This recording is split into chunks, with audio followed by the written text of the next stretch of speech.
Kanda Yunda Senior yang saya hormati, wabil khusus Koordinator Presidium Majelis Wilayah KAHMI Jawa Timur.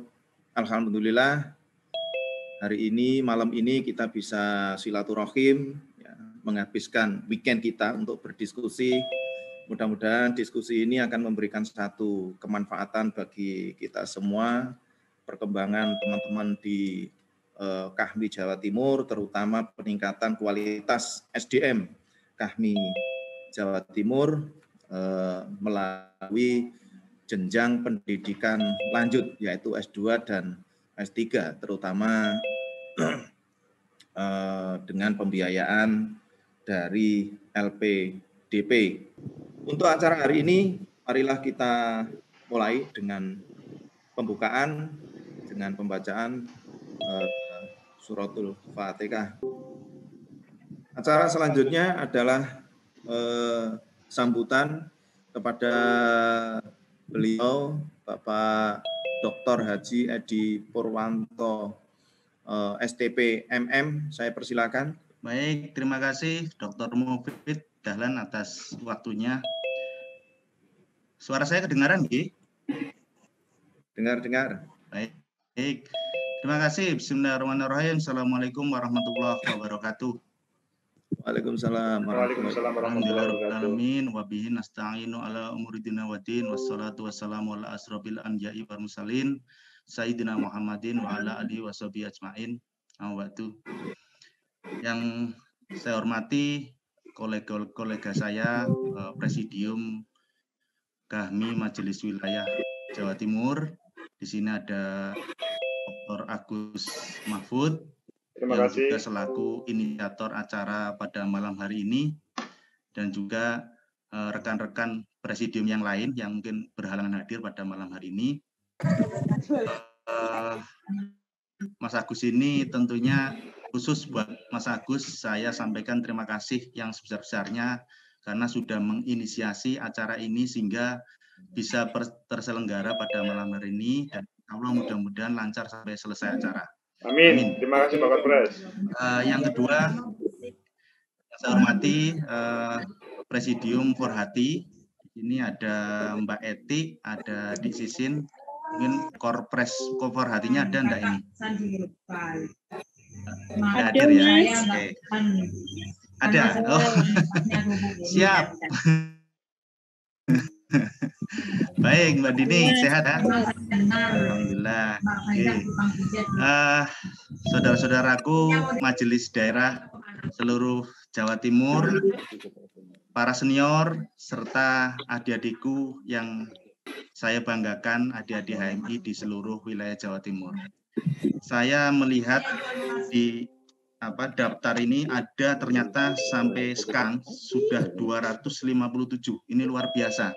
Terus terang agak di luar ekspektasi karena prediksi saya tadi 200 lah gitu ya. Ternyata sudah lebih. Ini Mas Agus kerja keras luar biasa ini. Kita kasih apresiasi Mas Agus, dan Pak Sekum, ini ada Pak Sekum Yakin juga tadi sudah kerja keras. Terima kasih. Ya.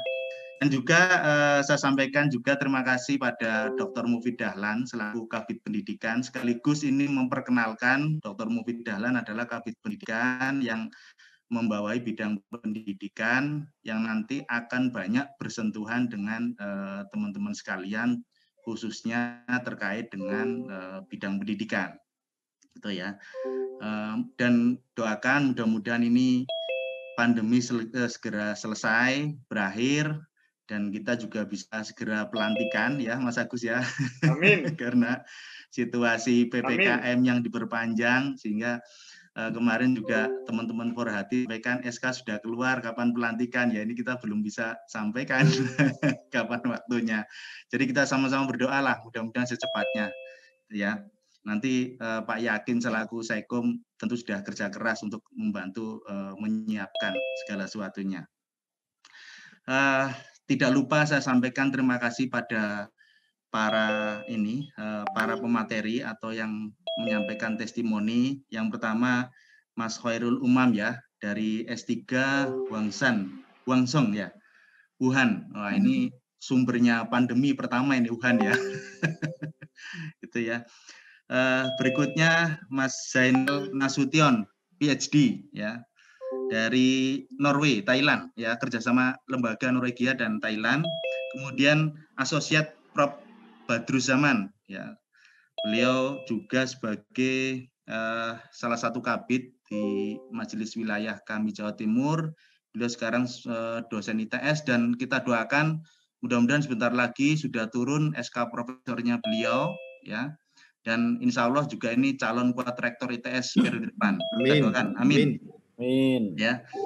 Selanjutnya juga Mas Lutfi ya, Mas Lutfi Nur Rosid ya, selaku apa namanya dari Strategic Management dari Denmark ya, S3-nya di sana. Salam kenal Mas, ini saya belum dari empat-empatnya saya belum pernah ketemu, baru Prof Bagus ini konco ngopi rokokan ini. Ya. Baik, dan yang terakhir saya ucapkan juga terima kasih pada narasumber Mas Yuli Sutoto Nugroho yang juga Sekretaris Biro IPTEK ya, yang insya Allah pada malam hari ini akan menjadi narsum utama atau narasumber utama kegiatan sosialisasi beasiswa LPDP. Sebagaimana kita ketahui pesan di Al-Quran sangat jelas. Yang pertama adalah wahyu yang turun adalah Iqra ya, bacalah. Jadi artinya ilmu pengetahuan ini menjadi basis utama kita sebagai kader ya. Oleh karena itu ketika kita membaca tentu bacanya bukan sekedar bacaan tekstual tapi juga bacaan kontekstual. Ini yang kemudian harus betul-betul terinternalisasi pada kita semua sebagai kader, baik yang masih berproses di HMI maupun kita-kita semua yang sudah di KAHMI. Ya. Tentunya ketika bicara tentang pendidikan, insya Allah periode Majelis Wilayah KAHMI Jawa Timur ke depan 2021 sampai 2026 kita bidang pendidikan adalah salah satu bidang yang menjadi fokus utama kami ya. Bukan berarti bidang-bidang lain tidak fokus, tapi ini menjadi titik tekan kerja-kerja kami ke depan. Oleh karena itu Mas Mufid beserta tim yang kebetulan di sini lengkap, ada Kabironya Mas Zainal, kemudian Sekbironya Mas Yuli ya, Mas Yuli. Mudah-mudahan momentum pada malam hari ini menjadi awal perkenalan pada adik-adik kita serta bagaimana menyampaikan pesan-pesan pendidikan kita ke depan. Karena sekali lagi pendidikan adalah dasar dari semua kegiatan. Oleh karena itu saya sangat mengapresiasi apa yang dilakukan oleh Mas Agus dan yang lainnya untuk melaksanakan kegiatan pada malam hari ini. Yang kedua, tentunya tidak lupa mari kita selalu terus menjaga kesehatan kita, prokes kita, agar kita sama-sama tetap dalam lindungan Allah Subhanahu wa taala, karena situasi sampai hari ini kita belum tahu ya pandemi akan berakhir kapan. Yang bisa kita lakukan adalah kita terus berikhtiar menjaga diri kita dan juga kita terus saling mengingatkan agar kita sama-sama tetap selamat dan terus berkarya dalam situasi yang penuh dengan keterbatasan ini. Saudara-saudaraku sekalian dan adik-adik yang saya banggakan, tentunya kita ingin visi HMI dan KAHMI ke depan adalah terus mencetak, kalau saya mengambil pesan dari Anas Urbaningrum adalah bagaimana HMI ini terus dijernihkan di sumber mata airnya. Artinya ini juga salah satu ikhtiar menjernihkan sumber mata air kita. Bagaimana adik-adik HMI punya visi ke depan, punya orientasi yang jauh ke depan menata pendidikannya. Bahwa harus kita pahami ketika kita punya pandangan akan selesai S1, kita akan melanjutkan ke S2, ini saya selesai, saya ngajar, tidak. Semua bidang garap, semua bidang karya kita itu tidak membatasi pendidikan kita.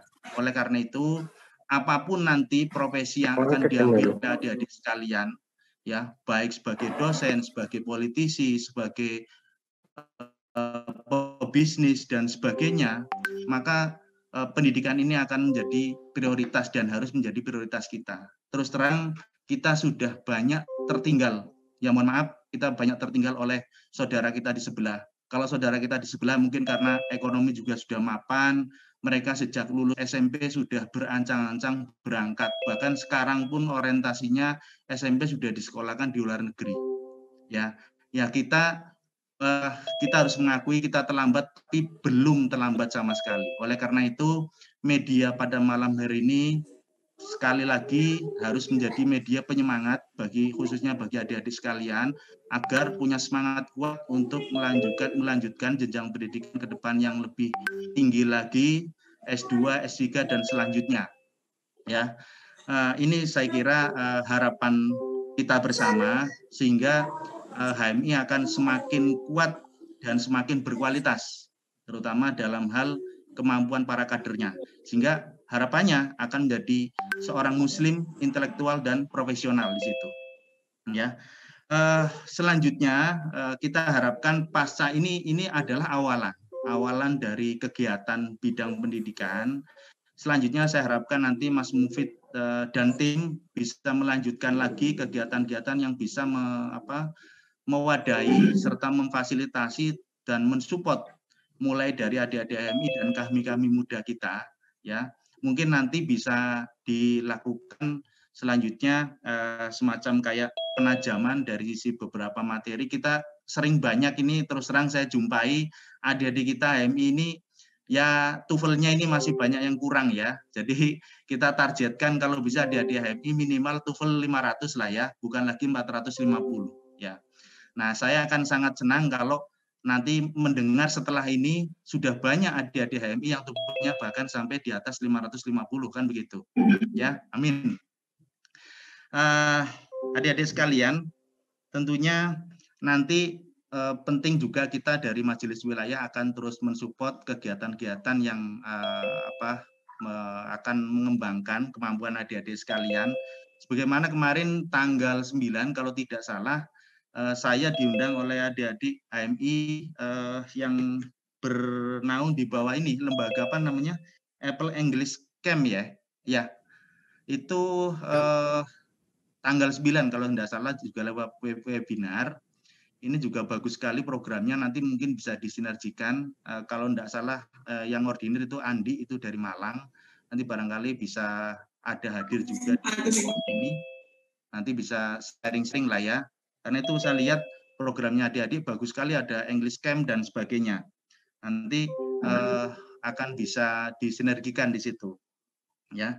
Berikutnya juga kami tentunya dari Majelis Wilayah dengan jejaring kita akan support kegiatan-kegiatan yang mengarah pada penguatan basis pendidikan di sini, serta ya paling tidak misalkan adik-adik membutuhkan referensi dan sejenisnya, insya Allah lah kita siap setiap saat untuk memberikan referensi bagi adik-adik yang akan melanjutkan studi ya. Dan sekali lagi ini teman-teman yang akan menyampaikan testimoni juga saya kira bukan sekedar mendapatkan beasiswa dari LPDP, tapi banyak beasiswa karena sekarang ini banyak sekali beasiswa yang ditawarkan, banyak sekali fasilitas-fasilitas. Saya sendiri sebenarnya ngeman ya karena sampai S3 saya tidak pernah mendapatkan beasiswa tapi beasiswa dewe kan. Tapi alhamdulillah bersyukur masih bisa sampai selesai S3 kan begitu. Ya, kalau Mas Agus saya kira ini masuk kategori sudah dapat beasiswa dari S2-nya mungkin ya Mas Agus ya. Gitu ya. Baik, teman-teman dan adik-adik sekalian, tentunya nanti harapan saya tentunya jika adik-adik selanjutnya bisa mendapatkan kesempatan S2, S3 di luar negeri, maka yang pertama saya ingin tekankan jaga nama baik kita, jaga nama baik korps kita, baik HMI maupun KAHMI di sana di luar negeri, kemudian bisa berkiprah lebih bagus lagi di sana, mengharumkan nama Indonesia, dan jangan lupa pulang ke Indonesia untuk bangun Indonesia ini. Kita membutuhkan banyak sekali kader-kader yang hebat, yang kuat untuk membangun negara kita, pulang ke daerah masing-masing, mengembangkan pendidikan, karena kita sama-sama tahu daerah-daerah kita juga masih terjadi disparitas pendidikan yang relatif belum merata. Oleh karena itu, kami juga punya program ke depan. Saya sudah diskusi dengan Mas Mufid bagaimana disparitas ini bisa semakin didekatkan. Selama ini kalau bicara pendidikan hanya terfokus bicara Surabaya, Malang, Jember mungkin ya. Ini kita harapkan karena sekarang ini majelis-majelis daerah itu sudah punya banyak di daerahnya banyak perguruan tinggi. Paling tidak saya keliling mulai dari Ngawi sampai Banyuwangi itu rata-rata sekarang daerah sudah punya minimal mungkin 3 atau 4 perguruan tinggi lah ya. Ini saya kira sudah menjadi model struktur pendidikan yang bagus, tinggal kita kuatkan di SDM-nya. Saya kira itu saja yang ingin saya sampaikan terkait kegiatan pada malam hari ini. Sekali lagi saya sampaikan terima kasih yang sebesar-besarnya pada Mas Agus, Mas Yakin yang sudah menginisiasi, kemudian Dr. Mufid yang sudah memoderatori ya acara pada malam hari ini, serta semua pihak yang sudah hadir dan mendukung acara ini. Sekali lagi, semoga acara ini bisa lancar sampai selesai, dan adik-adik sekalian juga mendapatkan banyak manfaat karena yang hadir di sini adalah orang-orang hebat yang sudah punya pengalaman di luar negeri bertahun-tahun. Saya tidak pernah merasakan mendapatkan pendidikan di luar negeri, saya hanya sempat saja keliling ke 9 negara. Ya ini juga pengalaman bagus untuk mendapatkan beberapa ilmu lah ya di situ. Mudah-mudahan nanti kalau kita bisa bertemu lagi untuk sharing-sharing itu akan sangat bagus. Kita berbagi pengalaman, berbagi informasi dan sebagainya. Nah, saya kira itu dulu dari saya. Sekali lagi kurang lebihnya mohon maaf dan saya akhiri.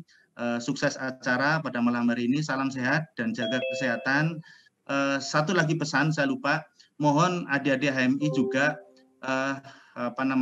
coba berperan aktif juga di masa pandemi ini untuk membantu sesama. Paling tidak mungkin kalau situasi memungkinkan bantu mungkin masuk ke Satgas dan sebagainya. Seperti kemarin saya lihat di Malang, saya sangat senang ada 50 kader kita turun ke lapang ikut membantu vaksinasi ya, baik di UM, kemudian di UMM dan sebagainya, di UB dan lainnya.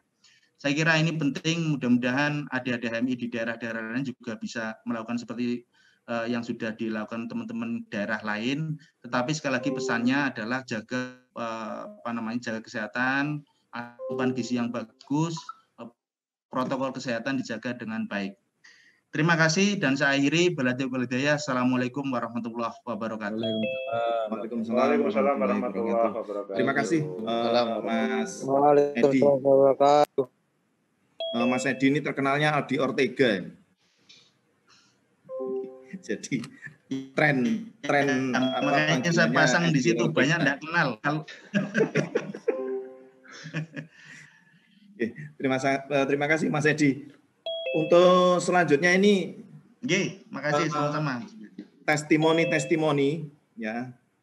Dan sebelumnya saya juga menyapa ini ternyata beberapa majelis daerah banyak yang hadir ini mengikuti acara ini. Jadi di samping dari teman-teman anggota KAHMI yang ada di daerah maupun di luar Jawa Timur, ternyata teman-teman pengurus majelis daerah pun ini banyak yang hadir. Ya, jadi presidiumnya ini ada Mas Ghazali Pamekasan, terus ada Mas Udri ini juga dari teman-teman MD, terus dari Mojokerto juga hadir. Jadi terima kasih support yang sudah diberikan, termasuk informasi yang disampaikan kepada rekan-rekan KAHMI yang ada di masing-masing majelis daerah. Untuk selanjutnya ini testimoni ini saya berharap nanti bisa memberikan ya pengalaman atau mungkin ya trik-trik dan lain sebagainya untuk bisa memperoleh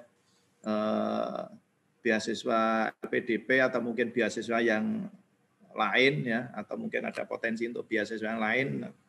Mudah-mudahan nanti juga bisa kita bicarakan. Untuk yang pertama saya Mas Khairul Uman. Mas Khairul Uman ini Mas Khairul Uman Hasbi ini ada di Wuhan. Bisa memberikan testimoninya Mas Khairul? Siap. Oke. langsung diperkenalkan aja Mas Khairul. Soalnya saya tidak pegang data biografinya Mas Khairul Uman. Monggo, persilakan Mas Khairul. Baik, Assalamualaikum warahmatullahi wabarakatuh. Terima kasih. Mungkin Mas Agus bisa bantu itu. Salam, wabarakatuh. Yeah. Perkenalkan, nama saya Khairul. S1 saya di Akuntansi Brawijaya, S2 Akuntansi Brawijaya di Malang, dan S3 Public Administration di Huazhong University of Science and Technology Wuhan. Jadi tidak asing. Kebetulan kalau di Wuhan sendiri ada yang alumni Malang ya. Saya ingat saya itu ada 4 orang, jadi cukup banyak lah kalau dihitung dari ini ya, Indonesia di Wuhan ya. Jadi saya harap sebenarnya kalau beasiswa itu sebenarnya enggak, kalau dulu saya mikirnya cuma LPDP yang ngasih beasiswa. Jadi dengan senior yang sudah keterima beasiswa, paling enggak kita itu punya pemikiran bahwasanya ada beasiswa lain gitu loh. Jadi saya di forum kali ini mendorong teman-teman untuk mendapatkan beasiswa luar negeri. Kenapa?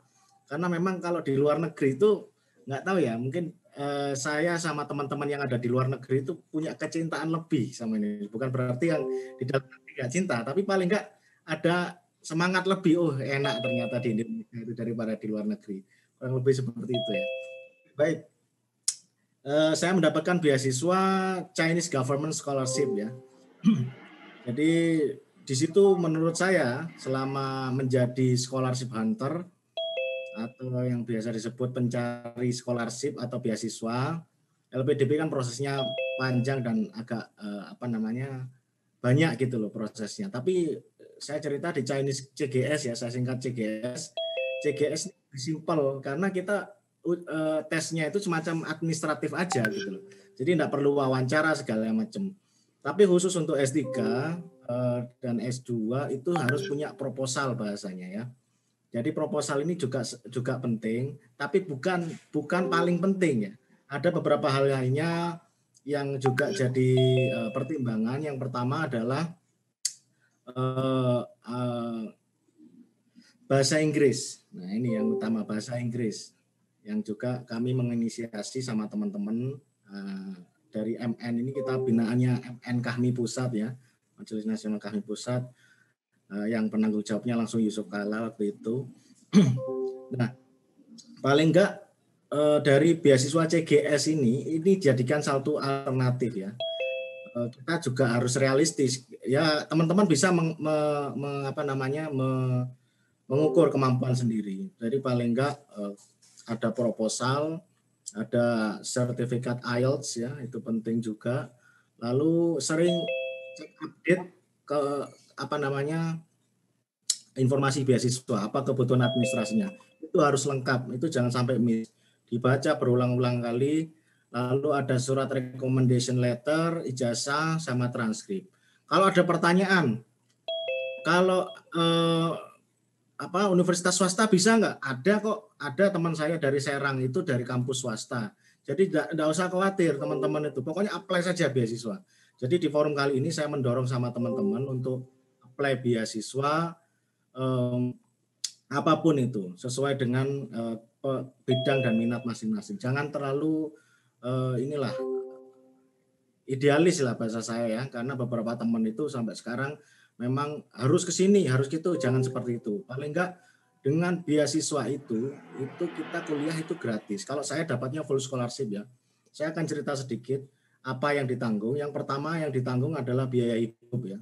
Living cost ditanggung, full scholarship. SPP ditanggung, akomodasi, penginapan itu ditanggung. Kecuali makan ya, makan karena kita pilih sendiri. Makan nanti itu didapatkan dari uang bulanan. Kalau kemarin saya itu di scholarship ya, ini kalau dirupiahkan dengan biaya hidup, itu kalau doktor 7 juta rupiah, kalau dirupiahkan, dan kalau S2 itu kurang lebih 6 juta rupiah. Nah, biaya hidup berapa kira-kira di sana? Ini khususnya di Wuhan ya. Kalau di Beijing kayaknya lebih mahal lagi. Karena untuk Beijing memang kota besar juga ya. Ibu kota. Jadi untuk beasiswanya atau uang bulanan atau kita sebut stipend di sini ya, itu cukup kalau makan sederhana, pola gaya hidup sederhana 2,5 lah, sisanya untuk tiket ya, kita nabung tiket karena tiket pesawat tidak di cover sama Chinese government. Lalu apalagi ya, untuk listrik, air itu kita bayar lagi sendiri ya, beda. Tapi penginapannya gratis, jadi itu full scholarship. Jadi untuk sampai sekarang saya sedang menjalankan disertasi, jadi saya mohon doa juga pada teman-teman ini di forum yang sangat luar biasa berkah. Semoga saya bisa cepat lulus tepat waktu ya di Juni 2022. Mohon izin Pak Mufid, berapa tinggal waktunya?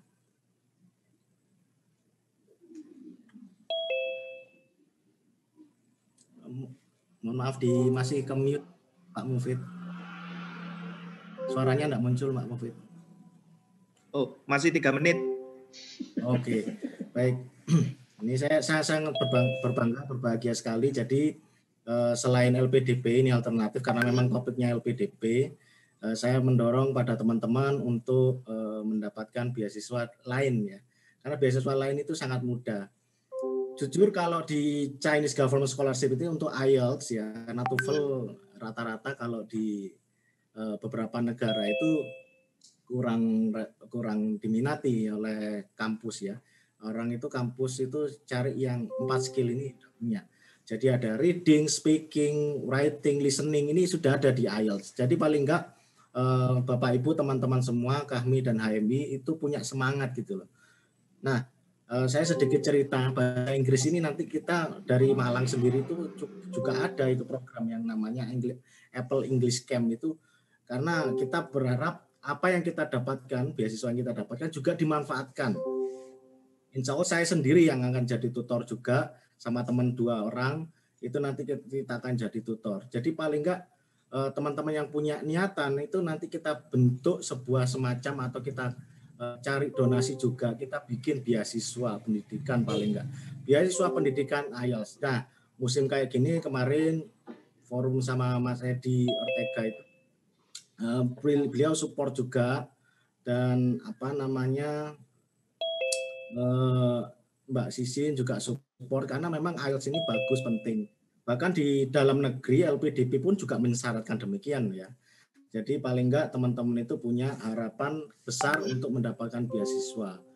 Jadi terus ambil beasiswa apa aja lah, enggak harus Chinese ya. Tapi kalau saya jelaskan Chinese ini lebih mudah gitu. Sekali lolos sudah langsung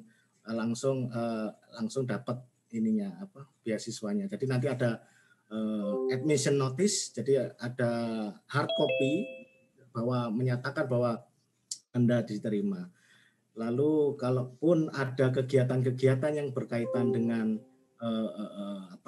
administrasi kayak visa, kalau sekarang kayaknya belum ya. Saya cerita di zaman saya dulu, visa itu nanti ditentukan kemudian. Dan jangan khawatir ya, di semua negara itu ada PPI ya, Perhimpunan Pelajar Indonesia. Hampir di semua negara, 41 negara kalau nggak salah. Kalau nggak nambah lagi ya.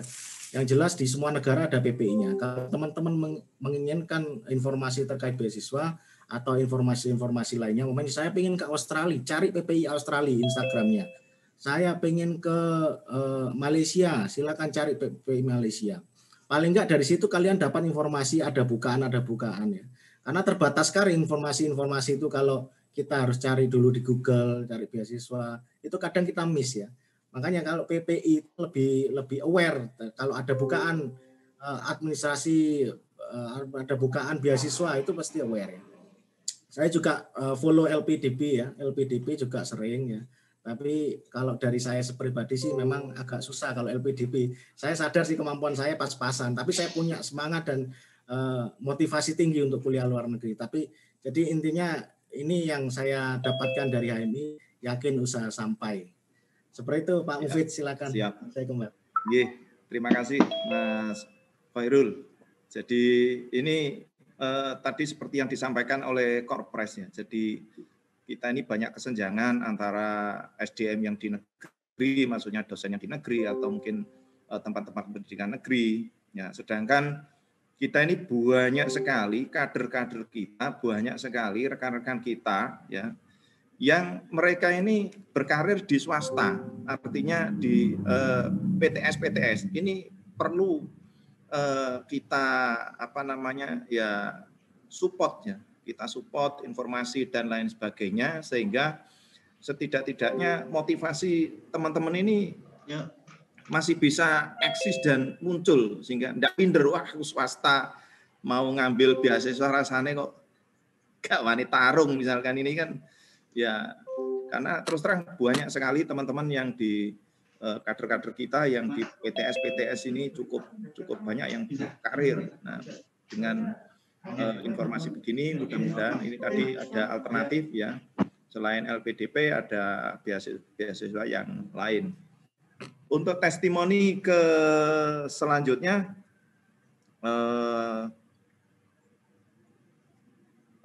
Mas Jainal Nasution ada, sudah hadir belum, Mas Agus? Iya, hadir. Oh iya, Mas Jainal Nasution. Monggo, persilakan Mas Jainal Nasution. Ini dari Maidol University Norway. Monggo, persilakan. Matur nuwun. Assalamualaikum warahmatullahi wabarakatuh. Assalamualaikum warahmatullahi wabarakatuh. Terima kasih sebesar-besarnya kepada Majelis Wilayah kami Jawa Timur, Pak Dr. Edi, Pak Dr. Agus, dan Pak Dr. Mufid, serta Kanda, Yunda, dan Adinda sekalian di Jawa Timur dan seluruh Indonesia. Kalau saya lihat ini hampir seluruh Indonesia ada ini, pesertanya. Jadi saya sedang berada di Surabaya sekarang, nggak bisa balik ke Bangkok lagi. Karena memang sekarang pakai online, jadi alhamdulillah saya sudah defense, sudah selesai. Kalau Indonesia namanya ujian terbuka.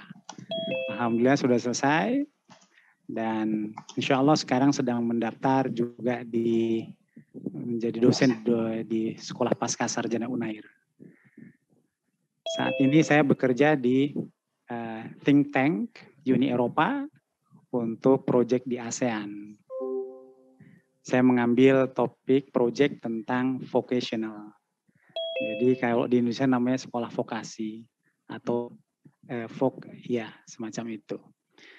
Saya berangkat ke Thailand tahun 2014 akhir. Pada waktu saya berangkat menemani istri. Karena istri saya S3, lalu saya menemani dan sudah berjalan 1 semester, lalu ada pembukaan beasiswa dari pemerintah Norway. Jadi ini awalnya adalah untuk Myanmar, pemerintah Myanmar yang pemilu pertama, jadi demokratisasi di Myanmar. Jadi pemerintah Norway lewat Norway ASEAN Capacity Building memberikan beasiswa untuk scholars, untuk ilmuwan dari dari Myanmar, tapi karena kuotanya masih banyak, lalu diberikan ke ASEAN. Nah, jadi saya mendaftar lewat jalur pribadi. Jadi saya mencantumkan pekerjaan saya sebagai independent researcher.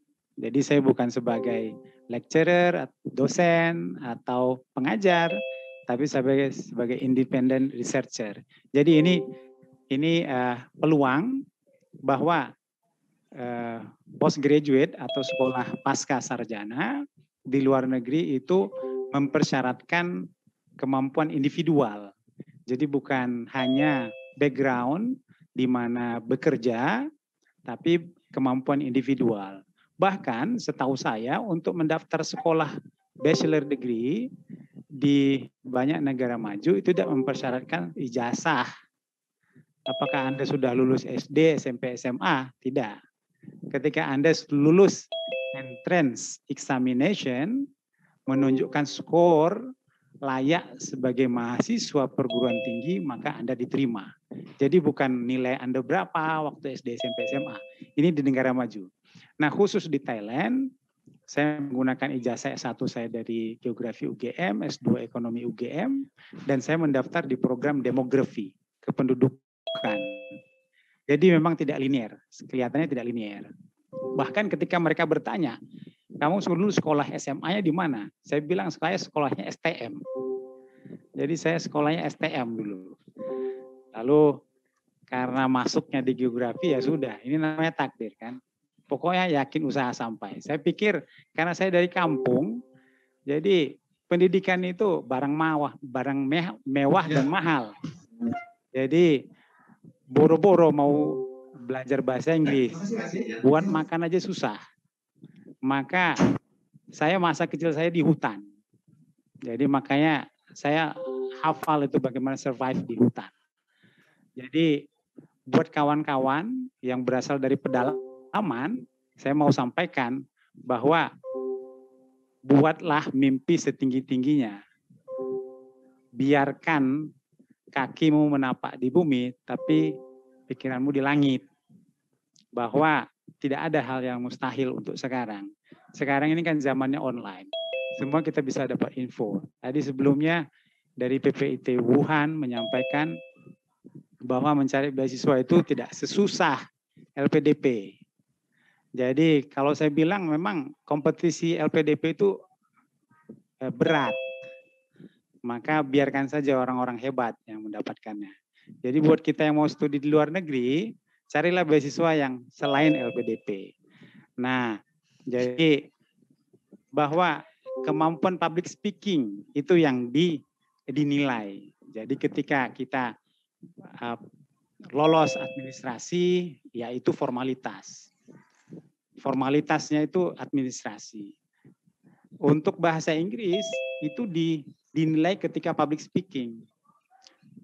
Public speaking ketika wawancara, interview. Mereka akan bertanya bagaimana pengalaman Anda mendukung studi Anda untuk layak melanjutkan ke postgraduate, untuk melanjutkan studi PhD.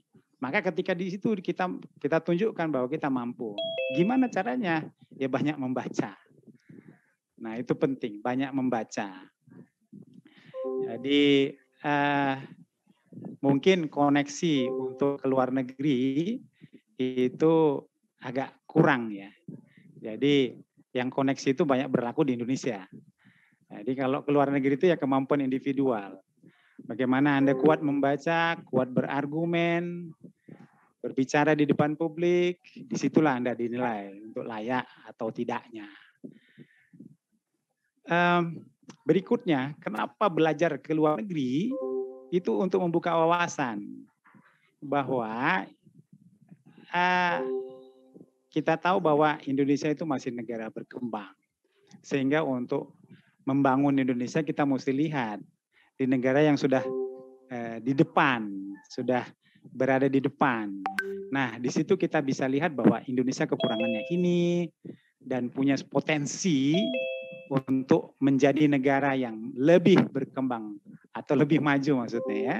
Itu potensinya ada di sini. Nah, situ kita bisa tahu. Saya pikir demikian. Ada tambahan mungkin, Pak Dr. Mufid, monggo. Cukup mungkin Mas. Oke, matur nuwun. Nggih, matur nuwun semuanya. Assalamualaikum warahmatullahi wabarakatuh. Waalaikumsalam Mas Jainal.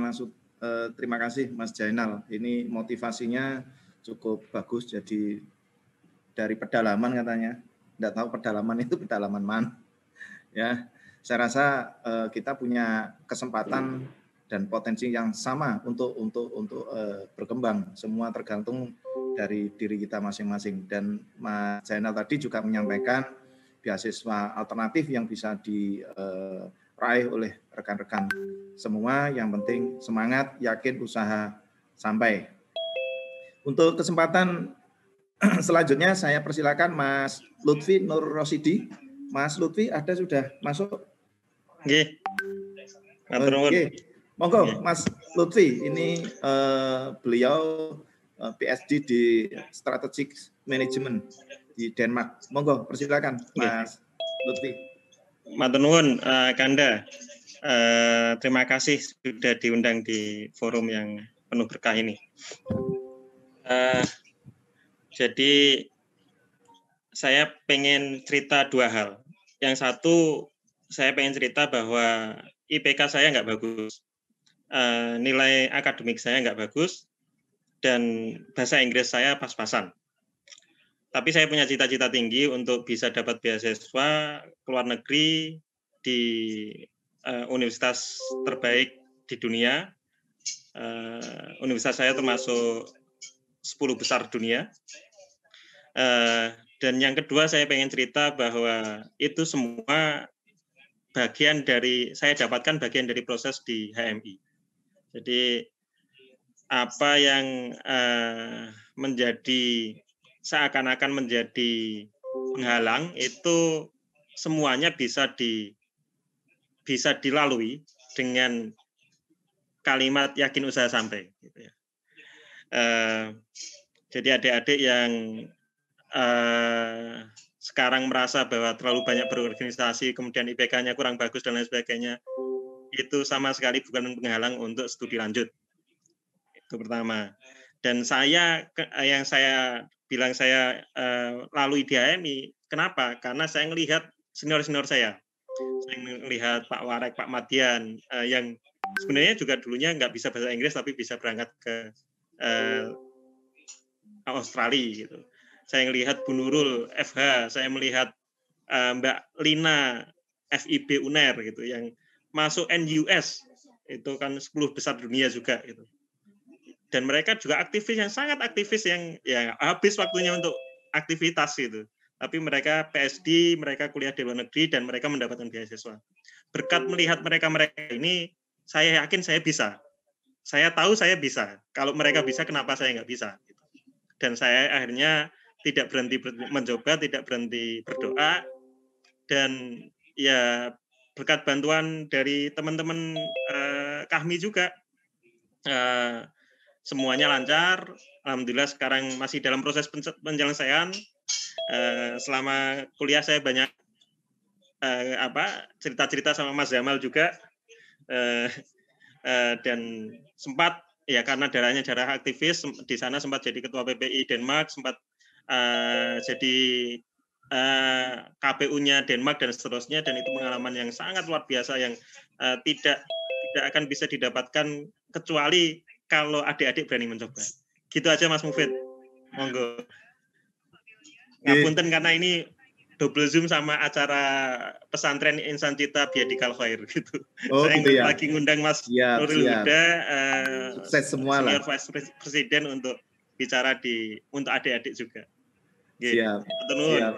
Iya, terima kasih Mas Lutfi. Jadi singkat tapi motivasinya luar biasa, ya, luar biasa. Jadi apa yang menjadi kekurangan kita itu mudah-mudahan kita bisa menutupi dengan kelebihan-kelebihan yang kita dapat pada saat perkaderan di HMI. Ya, jadi itu yang bisa kita tampilkan, ya, untuk menutup atau paling tidak untuk mengeliminir kekurangan yang kita anggap itu menjadi kekurangan kita, ya. Dan termasuk salah satunya Mas Lutfi ini luar biasa, katanya IP-nya enggak terlalu tinggi, bahasa Inggrisnya enggak bagus-bagus banget juga, tapi ya alhamdulillah karena mungkin garis takdirnya beliau juga bisa berangkat untuk ambil PhD di Denmark. Untuk yang keempat ini ada Mas Badrus Zaman, jadi beliau Dr. Engineering M. Badrus Zaman, ini alumni dari Kobe, Jepang. Mas Badrus, saya persilakan. Monggo Mas Badrus. Baik, terima kasih Cak Mufid. Assalamualaikum warahmatullahi wabarakatuh. Waalaikumsalam. Ya, alhamdulillah malam hari ini kita bisa silaturahim. Perkenalkan, saya Muhammad Badrus Zaman. Saya S1 di ITS, Teknik Sistem Perkapalan. Kemudian S2 itu mulai dapat beasiswa. Kebetulan saya ini pada saat S1 itu Ketua Umum HMI Cabang Surabaya. Ya, sangat aktivis ini. Yang saat itu ya salah-salahan, ya lebih kuliahnya lebih ke Jalan Sumatera saat itu. Sekretariat HMI-nya. Ya. Pada saat itu nggak ada bayangan untuk bisa S2 atau S3. Tetapi perlu dicatat bahwa saya itu punya angan-angan S2, S3 itu sejak masih di desa, di Banyuwangi sana ya, di Muncar. Ya memang kita harus punya inspirasi ya. S2, S3. Pada saat saya ketua HMI Surabaya, saya itu waktu itu sambil cerita dulu, inspirasi ini, testimoni. Dinasihati oleh Rektor ITS saat itu, Pak Muhammad Nuh ya. Ya, katanya begini, Mas, ketua cabang sudah lulus S1 setengah periode, mau kemana? Ya. Kemudian saya langsung melanjutkan S2 di ITS. Nah setelah S2 di ITS, kemudian ada yang menarik kelebihan saya sebagai aktivis. Presentasi ini apik, bukan karena IP-nya, bukan karena nilainya saya paling bagus, walaupun nilainya bagus ya. Kalau jelek nggak usah diomongin. Ya, presentasi ini apik sebagai seorang aktivis. Saya mencoba untuk menjadi dosen.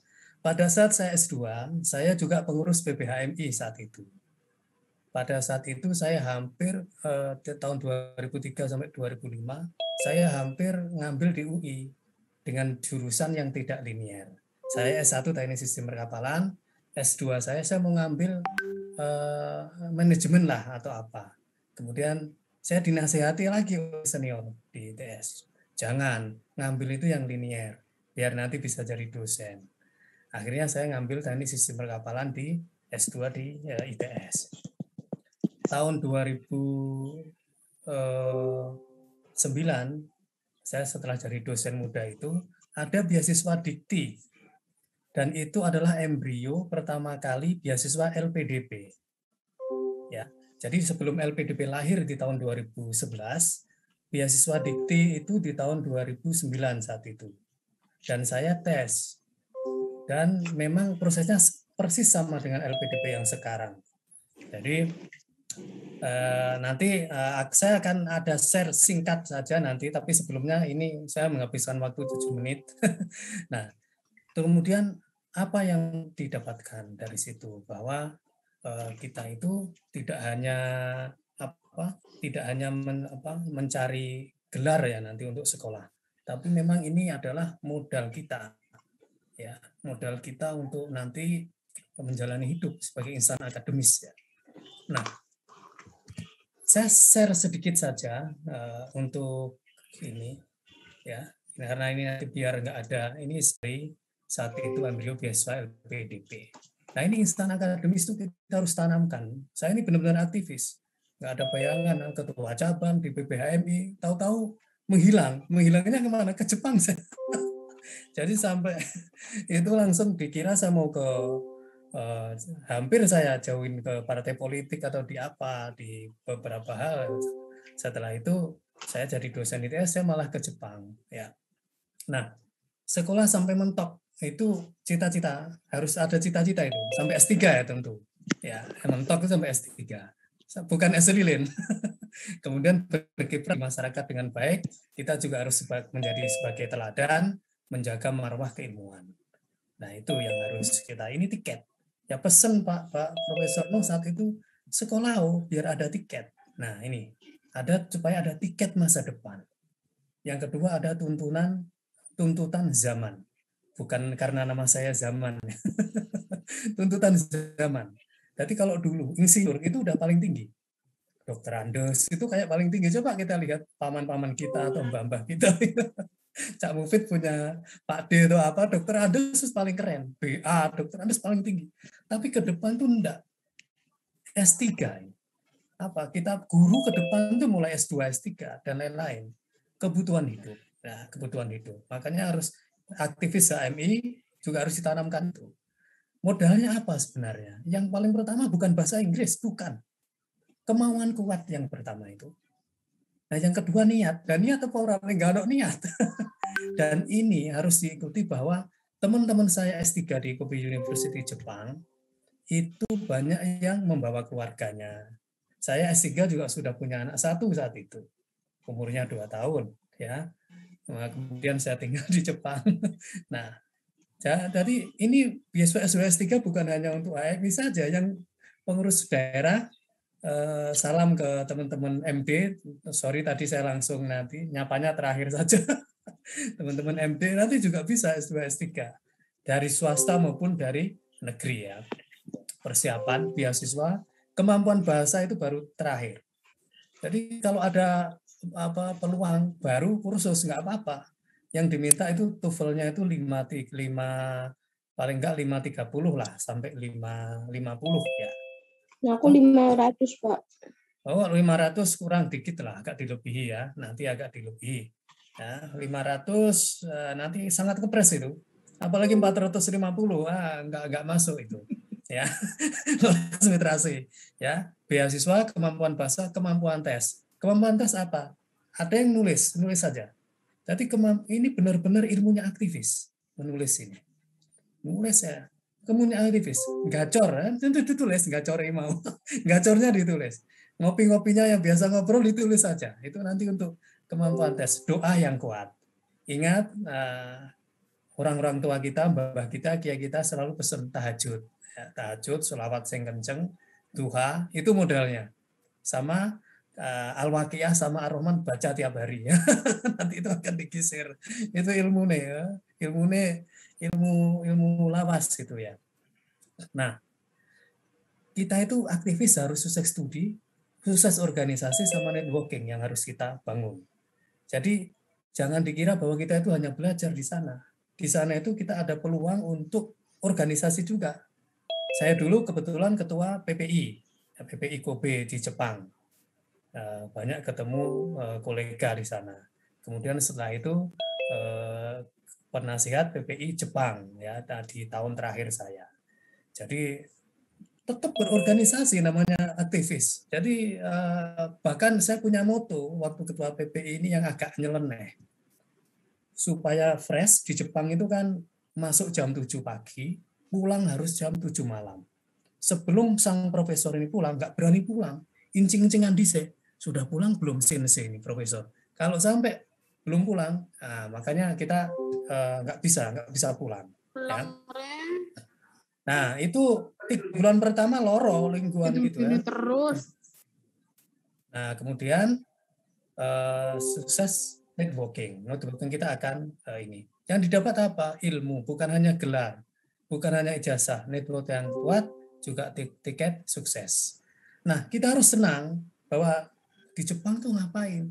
Saya punya moto, jalan-jalan, makan-makan, foto-foto, tahu-tahu lulus. Begitu saja. Yang serius-serius nggak usah diomongkan, pasti seriusnya.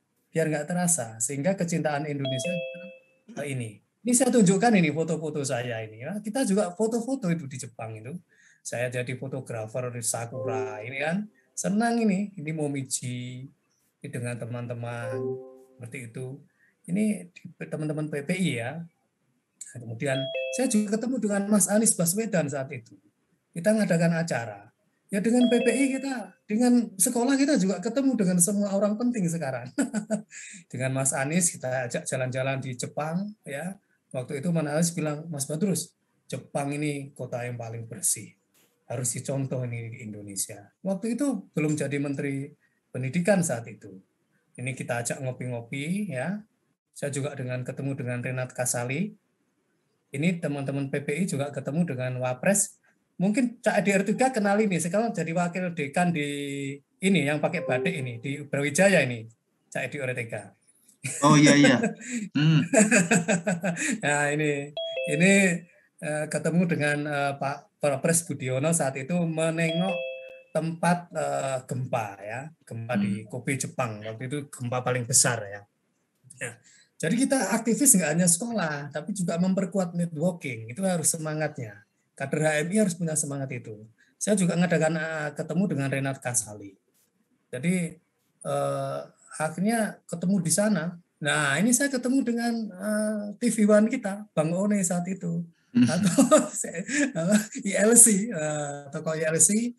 Ini Pak Jamal, Pak Menteri Perhubungan dulu ini yang botak ini. Saya juga makan ngopi dengan Pak Yusuf Mansur saat itu.